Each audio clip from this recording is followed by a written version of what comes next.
Hello and welcome to this chat with Deb. Today we're going to talk about digital citizenship, and I'm especially going to talk about this from the point of view not only of that of a teacher, but really as a parent of two teenage boys.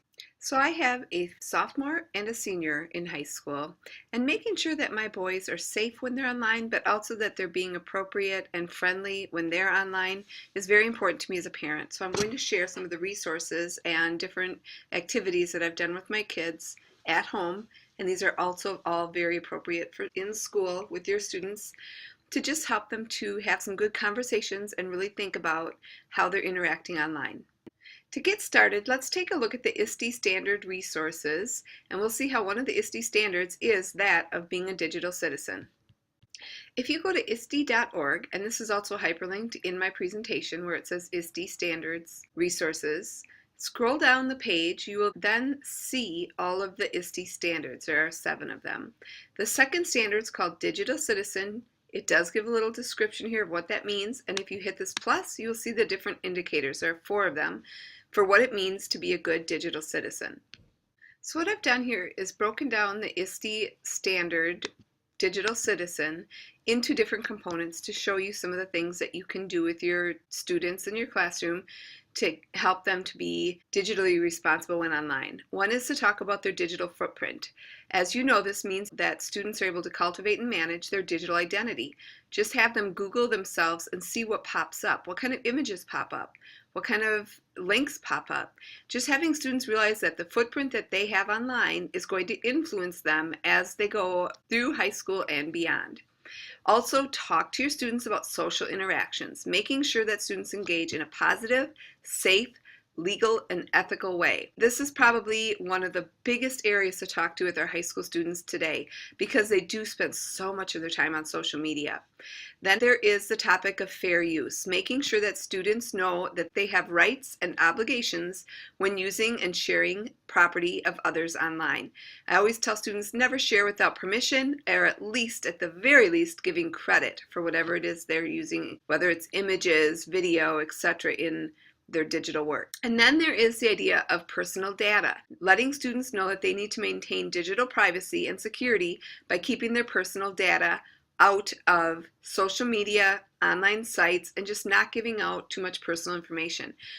To think before you post is always a good thing to tell your students. Now let's talk about the do's and don'ts of digital kindness. This is where I spend much of the time when I'm with my boys at the dinner table or when we're on a drive somewhere. We will talk about many of the things that I'm going to go over with you right now.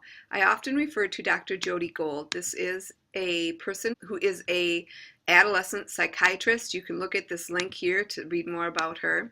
What I really want to do is look at her idea of what digital kindness do's and don'ts are. When you click the link in my presentation, you will see this PDF come up. On the left are things that you should tell your students are okay to do, especially things such as deleting things that are humiliating or mean that are sent to you, and also making sure that they stand up for their friends who might be being attacked. Tell them about the don'ts. Don't take screenshots of Snapchats. I just had this conversation with my son just the other night. He was wondering how a picture got around so quickly of one of his classmates that wasn't very kind. And then we had a discussion about how easy it is to simply take a screenshot and share it when in fact it wasn't even meant to be sent to you in the first place. And then also just talking to him about things like don't like or forward embarrassing pictures, don't make critical comments about people. There's so many good things here to go over with your students, just like I do with my son, just making sure he understands my expectations as a parent and what I would expect him to be doing and not doing online. There's a second page to this as well to go over do's and don'ts for teens. These are excellent. They're great conversations to have with students. I have 2 other links on my presentation for you to check out. This is 11 tips for students to manage your digital footprint, and as we scroll down here you're going to notice these are very good tips to talk to students about using privacy settings, especially in social media and on sites such as Facebook and Twitter, not oversharing, using a password keeper, to Google themselves and see what comes up. These are all great tips for students, and different activities you could actually do with your students in class to see what kind of digital footprints they have. The other site that I have for you is a PDF that actually comes from the Nestle Corporation, and this is just called Taking Care of Your Digital Footprint. And as you scroll down here, there are different activities you can do as well with your students in your classroom, and at least talk to them about their digital footprint, updating profile pictures, participating. Here's some do's and don'ts of social media. The last thing I want to talk to you about is laws and policies. Many times we aren't aware of the different laws and policies that are out there that are protecting our students and our children. So one of the laws we can talk about is the law of SIPA. It is the Child Internet Protection Act.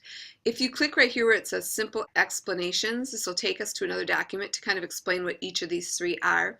But basically, SIPA is going to protect your students from being exposed to inappropriate content online. And basically this law says that schools have to provide an internet filter to do just that.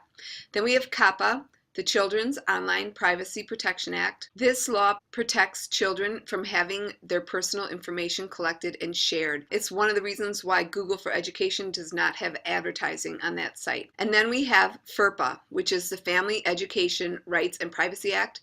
Basically what this law says is that parents do have the right to prevent their children's identities from being shared out, such as photos, name, address, etc. These two links, the simple explanations and going further, are great places for you to go to get more information worded in a very simple way of what these three laws are all about. I hope that by watching this chat with Deb, I've awakened you to some of the possible activities and conversations that you can have with your students and your own children if you have children at home.